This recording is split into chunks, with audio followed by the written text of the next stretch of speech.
अस्सलाम वालेकुम guys and welcome back to my YouTube channel. मेरा नाम ज़िशान है और आज की वीडियो में यूनिवर्सिटी ऑफ जिनोवा के एडमिशन प्रोसेस को डिस्कस करने जा रहे हैं। तो गाइस इस वीडियो के अंदर मैं आपको कंप्लीट डिटेल में बताऊंगा कि यूनिवर्सिटी ऑफ जिनोवा कौन कौन से कोर्सेज ऑफर कर रही है और इसमें एडमिशन किस तरीके से आपने अप्लाई करना है, एडमिशन अप्लाई करने की क्या क्या रिक्वायरमेंट्स हैं और एडमिशन की डेडलाइन क्या है। तो चलिए गाइस इस वीडियो को शुरू करते हैं। तो सबसे पहले गाइस इस तरह आपने गूगल पे आना है और टाइप करना है यूनिवर्सिटी ऑफ जिनोवा एडमिशन 2022। तो यहाँ पे क्लिक करते साथ ही इनकी जो वेबसाइट है apply online university of Genova ये सामने आ जाएगी। तो आपने इस पर क्लिक करना है और इस तरीके से आप उनकी वेबसाइट पे आ जाएंगे। तो वेबसाइट पे आते साथ ही सबसे पहले फाइंड कोर्सेज़ के ऊपर आएंगे आप और यहाँ पे देखेंगे इनके जो जो पोस्ट ग्रेजुएट के कोर्सेज़ हैं वो सारे आपके सामने आ जाएंगे। तो एक चीज़ आपको यहाँ पे बता दूँ, यूनिवर्सिटी ऑफ जिनोवा बैचलर्स के लिए कोई भी कोर्स ऑफर नहीं कर रही। इनके जितने भी कोर्सेज़ हैं वो तमाम कोर्सेज़ मास्टर डिग्री कोर्सेज़ हैं। तो आप चेक कर सकते हैं, अगर आप मास्टर के लिए अप्लाई करना चाह रहे हैं तो आप अपना कोर्स यहाँ पे ढूंढ सकते हैं। तो एक एक करके मैं स्क्रॉल डाउन करके आपको कोर्सेज़ का नाम बता देता हूँ और फिर मज़ीद डिटेल में डिस्कस करेंगे।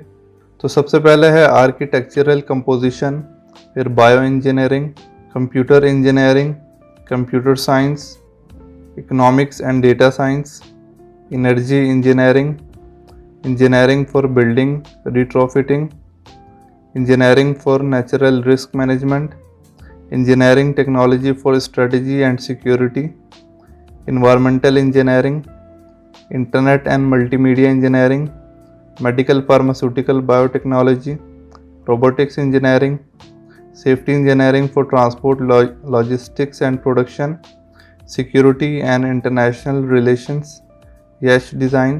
तो ये तमाम कोर्सेज हैं जो कि Genova university master program offer कर रही है। और एक बात यहाँ पे मज़ीद बताता चलूँ कि जो तमाम कोर्सेज हैं इनकी अलग अलग रिक्वायरमेंट्स हैं। तो हर कोर्स की अलग रिक्वायरमेंट हो सकती है। आप इनकी रिक्वायरमेंट को चेक करने के लिए मोर इन्फॉर्मेशन पे क्लिक करेंगे और इनकी मज़ीद डिटेल्स को चेक कर सकते हैं। तो इन तमाम कोर्सेज़ में अप्लाई करने की डेडलाइन यहाँ पे ऑलरेडी मेंशन हुई हुई है। पहली जो कॉल थी इनकी वो एंड हो चुकी है और अभी सेकेंड कॉल चल रही है जो कि 31 मई 2022 को जिसकी डेडलाइन क्लोज हो जाएगी। तो 31 मई तक आपके पास टाइम है। 31 मई तक आप अपने जो रेलेवेंट कोर्स है उसमें अप्लाई कर सकते हो।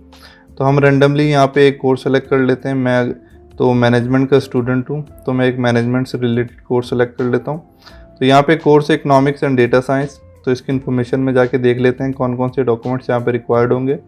तो सबसे पहले यहाँ पे study location Genova Italy, type of course post graduate full time, 2 साल का कोर्स है, इंग्लिश के अंदर है, मास्टर डिग्री कोर्स है। और यहाँ पे ट्यूशन फीस का भी मेंशन है कि जो कि 136 यूरो से लेके 3000 यूरो तक हो सकती है। ट्यूशन फी जो है वो डिपेंड करती है आपकी फैमिली इनकम के ऊपर। तो अब जब यहाँ से अपनी इनकम डॉक्यूमेंट्स लेकर जाओगे तो उस बेसिस के ऊपर आपकी ट्यूशन फी डिसाइड होगी। हो सकता है कि ये फुल वेव हो जाए। तो मज़ीद डॉक्यूमेंट्स की बात करें तो एंट्री क्वालिफिकेशन के लिए बैचलर की डिग्री चाहिए और मज़ीद यहाँ पे कुछ डॉक्यूमेंट चाहिए जो मैं डिटेल में डिस्कस कर लेता हूँ। आज जिसमें आपको पासपोर्ट चाहिए होगा, CV चाहिए होगी, इंग्लिश प्रोफिशिएंसी सर्टिफिकेट चाहिए होगा, अपना डिप्लोमा और उसके अलावा ट्रांसक्रिप्ट चाहिए होगी और उसके अलावा बस यही डॉक्यूमेंट्स रिक्वायर्ड हैं। तो हर कोर्स में अलग अलग रिक्वायरमेंट्स होती हैं। तो आप दूसरे कोर्स की रिक्वायरमेंट देखेंगे तो उसमें कुछ एक्स्ट्रा चीज़ें भी हो सकती हैं जैसे कि रिकमेंडेशन लेटर और उसके अलावा कोई एडिशनल चीज़ भी हो सकती है जो इस कोर्स में मौजूद नहीं है। तो अप्लाई करने का तरीका बहुत सिंपल है। मैं आपको यहाँ पे बता देता हूँ 2 तरीके हैं। एक तो पहला तरीका ये है, आप साइन इन और रजिस्टर पे जाके अपने आप को यहाँ से लॉगिन करके अप्लाई कर सकते हैं। और दूसरा तरीका ये है कि आप यहाँ पे डायरेक्टली जो अप्लाई नाउ का ऑप्शन दिया हुआ है इस ऑप्शन पे क्लिक करके भी यहाँ से आप अपने आप को रजिस्टर करके अपनी एप्लीकेशन को स्टार्ट कर सकते हैं। तो हम यहाँ पे अप्लाई नाउ के ऊपर क्लिक करते हैं और अपनी एप्लीकेशन को स्टार्ट करते हैं। तो अप्लाई नाउ पे क्लिक करते साथ ही ये यहाँ पे आपसे पूछेगा कि अगर आप पहले ऑलरेडी ड्रीम आईडी पे अपनी आईडी बना चुके हो तो आपको डायरेक्ट यहाँ से अपनी आईडी पुट करनी होगी, फिर कंटिन्यू करके पासवर्ड डालना होगा। लेकिन अगर आप फर्स्ट टाइम इस तरह की ड्रीम आईडी पे अप्लाई कर रहे हो तो सबसे पहले आपको यहाँ पे अपनी आईडी बनानी होगी ड्रीम आईडी के ऊपर। तो ड्रीम आईडी का मैंने पहले ही बताया था कि ड्रीम आईडी के ऊपर जिस यूनिवर्सिटी का पोर्टल होगा उन तमाम यूनिवर्सिटी के लिए एक ही ड्रीम आईडी बनती है। फिर उसी को आप यहाँ से कंटिन्यू करके रजिस्टर करते रहते हो हर यूनिवर्सिटी के लिए। तो फर्स्ट टाइम अगर आप किसी ड्रीम आईडी पे अप्लाई कर रहे हो तो सबसे पहले आपने यहाँ पे I am a new applicant के ऊपर क्लिक करना है और उसके बाद आपका जो ईमेल एड्रेस है वो आपने यहाँ पे टाइप करना है और फिर रजिस्टर के बटन पे क्लिक करेंगे तो आपको इस तरीके से एक ईमेल चले आएगा और ये कहेगा कि अपना मेल बॉक्स को चेक करें। तो मेल बॉक्स के ऊपर जाएंगे तो यहाँ पे आपको एक ईमेल आया होगा कि आप अपनी यहाँ पे एक लिंक दिया हुआ है इसके थ्रू अपनी आईडी को रजिस्टर करें। तो यहाँ पे सबसे पहले कह रहा है कि अपना फुल नेम लिखें, तो फुल नेम मैं लिख देता हूँ। उसके बाद यहाँ पे पासवर्ड सेट करने को कहेगा, तो पासवर्ड भी यहाँ पे टाइप कर देते हैं। उसके बाद रजिस्टर पे क्लिक करेंगे, तो रजिस्टर पे क्लिक करते साथ ही ये इन्फॉर्मेशन को मज़ीद फॉरवर्ड करेगा और यहाँ पे आपकी कुछ डिटेल आएंगी जिसको आप चेक कर लो। उसके बाद आपने यहाँ पे डिक्लेरेशन पे टिक करना है और यहाँ से कंटिन्यू के बटन पे क्लिक करना है, तो आपकी ये एप्लीकेशन जो है यहाँ से स्टार्ट हो जाएगी। तो आप देख लेना आपका यहाँ पे एप्लीकेशन जो स्टार्ट हो चुका है। और सबसे पहले यहाँ पे प्रायोरिटीज़ का ऑप्शन है। प्रायोरिटीज़ में आपके पास जो आपने कोर्स सेलेक्ट किया है वो कोर्स आया होता है, ठीक है। आपके पास यहाँ पे 2 कोर्सेज़ में अप्लाई करने की ऑप्शन है, तो आप कोई भी 2 कोर्स सेलेक्ट कर सकते हो। एक कोर्स यहाँ से सेलेक्ट कर दिया, दूसरा भी सेलेक्ट करना है तो ऐड मोर चॉइसेस पे जाके एक और कोर्स को आप यहाँ पे सेलेक्ट कर सकते हो। तो जिस कोर्स को आप ऊपर रखोगे वो आपकी पहली प्रायोरिटी होगा और जो सेकंड पे होगा वो सेकंड प्रायोरिटी होगा। तो चलिए अब इस एप्लीकेशन को मज़ीद आगे बढ़ाते हैं। तो प्रायोरिटीज़ की बात नेक्स्ट करते हैं, तो आपकी प्रोफाइल आ जाती है। प्रोफाइल में आपकी डिटेल्स आपने फिल करनी होती है, तो इसको फिल कर लेते हैं जल्दी से। तो सबसे पहले आपका गिवन नेम होगा, पासपोर्ट के हिसाब से नाम लिखोगे, फिर आप अपना सरनेम लिखोगे। उसके बाद आप अपना जेंडर सेलेक्ट करोगे, सिटीजनशिप मेंशन है, आप अपना कंट्री लिखोगे, कंट्री ऑफ रेजिडेंस के अंदर भी आप अपना कंट्री मेंशन करोगे। और उसके बाद पासपोर्ट नंबर, आपका जो भी पासपोर्ट है आप यहाँ पे टाइप कर सकते हो। उसके बाद उसकी इशुएंस डेट, तो जो भी उसकी इशुएंस डेट है आपने वो टाइप कर देनी है। इशुएंस डेट के बाद एक्सपायरी डेट आप मेंशन करोगे। उसके बाद किसने इशू किया था उसका नाम मेंशन करोगे, जैसे कि गवर्नमेंट ऑफ पाकिस्तान ने इशू किया है, तो मैं यहाँ पे गवर्नमेंट ऑफ पाकिस्तान लिख रहा हूँ। फिर अपनी डेट ऑफ बर्थ आपने लिखनी है, जो भी आपकी डेट ऑफ बर्थ है वो आप यहाँ पे टाइप करोगे। Then country of birth mention करोगे। देन प्लेस ऑफ बर्थ, कहाँ पे आप पैदा हुए थे पासपोर्ट के हिसाब से आपने अपनी प्लेस ऑफ बर्थ यहाँ पे मेंशन करनी है। उसके बाद स्क्रॉल डाउन करते हैं और यहाँ पे आपने एक वाइट बैकग्राउंड के अंदर फ़ोटो अपलोड करना होता है। तो मैं तो इन डिटेल्स को रैंडमली फिल कर रहा हूँ, तो मैं यहाँ पे रैंडम तस्वीरों को अपलोड करूँगा, लेकिन आपने चीज़ों को सही से अपलोड करना है। तो ये सब करने के बाद आपने यहाँ से नेक्स्ट पेज पे जाना है। नेक्स्ट पेज पे कॉन्टैक्ट डिटेल्स हैं। कॉन्टैक्ट डिटेल्स के अंदर सबसे पहले अपना हाउस का एड्रेस लिखोगे, आप जो भी हाउस नंबर है वो मेंशन कर दोगे। उसके बाद सिटी कौन सा है, सिटी मेंशन करोगे। देन यहीं पे प्रोविंस का भी मेंशन करोगे, किस प्रोविंस से हो। पोस्टल कोड, उस एरिया का पोस्टल कोड भी आप यहाँ से मेंशन करोगे। और उसके बाद कंट्री, देन अपना मोबाइल नंबर यहाँ पे टाइप करोगे, जो भी आपका मोबाइल नंबर है। उसके बाद अपना स्काइप का ईमेल एड्रेस यहाँ पे टाइप करोगे। और ये सब करने के बाद यहाँ से नेक्स्ट पे क्लिक करेंगे। तो नेक्स्ट पेज के ऊपर एजुकेशनल डिटेल्स है।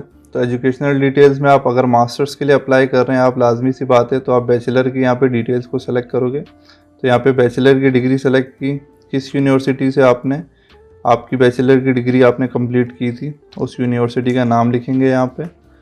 उसके बाद कौन से प्रोग्राम में की थी, तो उस प्रोग्राम का नाम लिख दोगे यहाँ पे। उसके बाद डिप्लोमा कब इशू हुआ था, इशू होने की डेट यहाँ पे मेंशन कर देंगे। और जिन लोग को अभी तक डिप्लोमा मिला नहीं है, यानी वो लास्ट सेमेस्टर में ये मिलने वाला है, तो यहाँ पे एक्सपेक्टेड ग्रेजुएशन डेट लिख सकते हैं। लेकिन जिनको मिल चुका है वो ये डेट लिखेंगे। तो दोनों फिल करना लाजमी नहीं है क्योंकि इस पर स्टैरिक नहीं है, तो एक फिल करना है, एक को खाली छोड़ देना है। उसके बाद नॉमिनल लेंथ की बात कर रहे हैं, तो पाकिस्तान के अंदर तो 4 साल की डिग्री होती है, तो हम यहाँ पे 4 ईयर्स को सेलेक्ट करेंगे। और उसके बाद किस कंट्री में की थी, कंट्री लाजमी सी बात है पाकिस्तान आप सेलेक्ट करोगे। किस सिटी में की आपने डिग्री कंप्लीट, तो किस सिटी में आपकी यूनिवर्सिटी है, उस यूनिवर्सिटी का सिटी का नाम लिखोगे। और जिस लैंग्वेज में की थी लैंग्वेज सेलेक्ट करेंगे। ये सारी चीज़ें करने के बाद नीचे एक चीज़ और यहाँ पे पूछ रहा है कि जिस यूनिवर्सिटी से आपने डिग्री कंप्लीट की है, तो उस यूनिवर्सिटी की जो वेबसाइट है उसका लिंक यहाँ पे आपने डालना है, ताकि वो लोग यहाँ से चेक कर सकें कि आपकी यूनिवर्सिटी जो है वो एग्जिस्ट करती भी है और उसके अलावा HEC से रिकॉग्नाइज्ड है भी या नहीं। तो उस यूनिवर्सिटी का गूगल से आपने जो उसका HTML है, जो वेबसाइट है, वो कॉपी करके पेस्ट करना है। ये सब करने के बाद नेक्स्ट पे क्लिक करेंगे।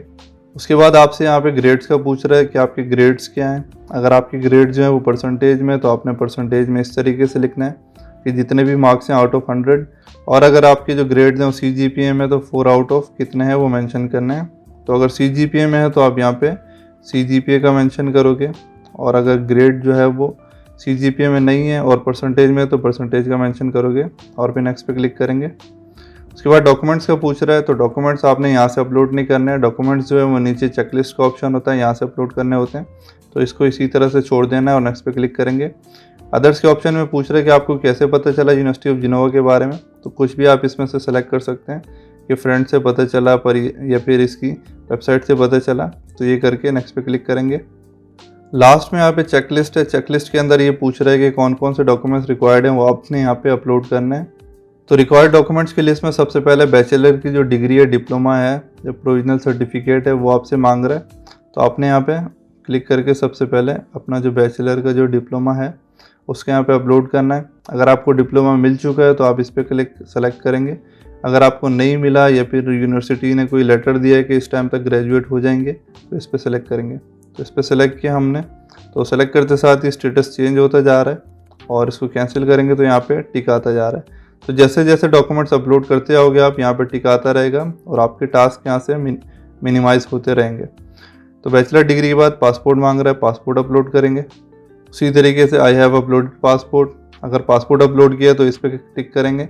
अगर पासपोर्ट अपलोड नहीं किया, उसकी जगह आईडी कार्ड अपलोड किया है और पासपोर्ट आने वाला है, तो आप इस पर टिक करोगे कि मैं वेट कर रहा हूँ पासपोर्ट का और मैंने अभी फ़िलहाल आईडी कार्ड अपलोड किया। ये करके कैंसिल पे क्लिक करेंगे। तो ये देखो आप टिक आते जा रहा है। तो जैसे जैसे चीज़ों को अपलोड करोगे टिक आता रहेगा। तो उसके बाद ये 3-4 चीज़ें तो कॉमन है, जैसे कि बैचलर की जो ट्रांसक्रिप्ट है ये भी आपने इसी तरीके से अपलोड करनी है। CV है वो भी इसी तरीके से सिंपल अपलोड करनी है। फिर आपका इंग्लिश लैंग्वेज सर्टिफिकेट है वो भी उसी तरीके से अपलोड करना है। तो ये चीज़ें तो सिंपल सी चीज़ें हैं, ये समझाने की इतनी ज़रूरत नहीं है। उसके बाद यहाँ पे अदर डॉक्यूमेंट्स का ऑप्शन है। तो अदर डॉक्यूमेंट के अंदर ये पूछ रहा है अगर आपके पास कोई एडिशनल डॉक्यूमेंट्स हैं, जैसे कि आपके पास रेफरेंस लेटर्स होते हैं, प्रोफेसर के दिए हुए रिकमेंडेशन लेटर होते हैं, उसके अलावा एक्सपीरियंस सर्टिफिकेट होता है या कोई भी ऐसा सर्टिफिकेशन वगैरह जो आपकी एप्लीकेशन को सपोर्ट कर सकती है, तो आप उसको यहाँ से अपलोड कर सकते हो। तो उस डॉक्यूमेंट को अपलोड करके यहाँ पे आप क्लिक करोगे कि आई हैव अपलोडेड डॉक्यूमेंट और उसके बाद इसको नेक्स्ट पे क्लिक कर दोगे। तो उसके बाद देखते हैं कि यहाँ पे एडिशनल डॉक्यूमेंट का पूछ रहा है। एडिशनल डिग्री आपकी कोई है, डिप्लोमा ट्रांसक्रिप्ट है एडिशनल, यानी कि आपने जो बैचलर कंप्लीट किया है उसके बाद कोई और सर्टिफिकेशन या कोई और डिग्री की हुई है, यानी बैचलर के बाद कोई और, जैसे कुछ लोग मास्टर्स कर चुके होते हैं और दोबारा मास्टर्स के लिए अप्लाई कर रहे हैं, तो यहाँ पे अपना मास्टर्स का भी डिटेल अपलोड कर सकते हैं। अगर आपने सिर्फ बैचलर किया उसके बाद कोई और डिग्री नहीं की या फिर कोई ऐसा शॉर्ट कोर्स 6 महीने का या साल का नहीं किया, तो आपने इसको इसी तरीके से एम्प्टी छोड़ना है और ये यहाँ पे जो ऑलरेडी मेंशन है कि I do not have any additional document, तो इसको ऐसे ही छोड़ देना है। तो ये चीज़ आपको बताता चलूँ कि अगर यहाँ पे कुछ भी अपलोड नहीं करते तब भी कोई फ़र्क नहीं पड़ता। ये एक एक्स्ट्रा डॉक्यूमेंट है जो अगर किसी ने किया हुआ है तो वो अपलोड कर सकता है, वरना इसको ऐसे ही खाली छोड़ देना है। उसके बाद लास्ट में सिलेक्शन प्रोसेस इन्फॉर्मेशन की बात कर रहे हैं। तो इसमें सिंपली ये कह रहा है कि हमने जो इसकी जो टर्म्स एंड कंडीशन है वो सारी पढ़ ली हैं और हम एग्री करते हैं इनकी टर्म्स एंड कंडीशन को। तो यहाँ पे सिर्फ आपने यहाँ पे टिक करना है कि मैंने ये इन्फॉर्मेशन पढ़ ली है और उसके बाद इसको क्लोज़ करना है। तो इस तरीके से टिक आ जाएगा। तो ये डॉक्यूमेंट्स भी मैं अपलोड कर लेता हूँ, फिर मैं आपको बताता हूँ आगे क्या करना है। तो एक दफ़ा जब ये तमाम डॉक्यूमेंट्स अपलोड कर दोगे तो इन तमाम डॉक्यूमेंट्स के ऊपर टिक आ जाएगा और फिर इसके बाद आपने इस एप्लीकेशन को यहाँ से सेव कर देना है। सेव करने के बाद आप यहाँ पे जो मैंने पहले बताया था डॉक्यूमेंट्स का ऑप्शन, आपने इस डॉक्यूमेंट के ऑप्शन पे आना है और एक दफ़ा चेक कर लेना है कि आपके तमाम डॉक्यूमेंट सही से अपलोड हो चुके हैं या नहीं। तो एक दफ़ा चेक कर लो तमाम डॉक्यूमेंट सही से अपलोड हो गए हैं। शुरू से आप सारी चीज़ों को देख लो, प्रोफाइल, कॉन्टैक्ट्स, एजुकेशन, ग्रेड, सारी चीज़ें। जब सारी चीज़ें आपको क्लियर हो जाएंगी तो उसके बाद आपने लास्ट में यहाँ पे सबमिट के बटन पे आके क्लिक कर देना है। तो जैसे ही आप क्लिक करोगे आपकी एप्लीकेशन जो है सबमिट हो जाएगी और आपको एक यहाँ पे इनबॉक्स भी आ जाएगा कि आपकी एप्लीकेशन सबमिट हो चुकी है। तो ये सारी चीज़ें हो जाएंगी आपकी और आप यहाँ माई एप्लीकेशन के ऊपर आके देख सकते हो कि आपकी एप्लीकेशन जो है यहाँ पे सबमिट हो चुकी है और आपको एक मेल भी आ जाएगी और मेल के ऊपर वो बोलेंगे कि आपकी जो एप्लीकेशन है वो यहाँ पे सबमिट हो गई है। तो ये जो था पूरा कंप्लीट एक प्रोसेस था यूनिवर्सिटी ऑफ जिनोवा में एप्लीकेशन अप्लाई करने का। तो डेडलाइन मैं आपको बता चुका हूँ, मई की 31 तारीख इसकी डेडलाइन है। तो 31 मई से पहले पहले आप इस कोर्स में इस यूनिवर्सिटी में अपने डिज़ायर्ड कोर्स के अंदर अप्लाई कर सकते हो। तो गाइस उम्मीद करता हूँ कि यूनिवर्सिटी ऑफ जिनोवा का जो एडमिशन प्रोसेस था वो कंप्लीट प्रोसेस आप लोग को समझ आ गया होगा। फिर भी किसी को कोई क्यूरी, सवाल या डाउट है तो वो नीचे कमेंट सेक्शन में मुझसे पूछ सकता है। तो आज की वीडियो में इतना ही गाइस, फिर मिलते हैं नेक्स्ट वीडियो में कुछ मज़ीद इन्फॉर्मेशन के साथ। तब तक के लिए अल्लाह हाफिज़।